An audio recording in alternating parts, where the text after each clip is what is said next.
এই কাঁচা হলুদটা দিয়ে দিচ্ছি। এই শীতকালটাতে না একটু কাঁচা হলুদটা খেলে একটু ভালো, ডাইরেক্ট তো খাওয়া যাবে না। আর একটু তরকারিতে দিলাম।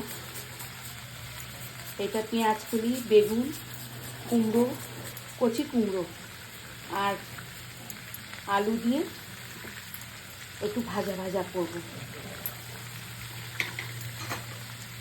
উপর থেকে একটু পেঁয়াজ,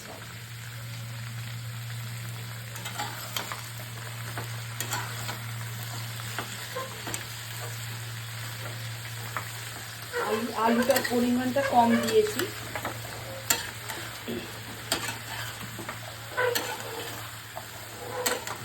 সিম আছে,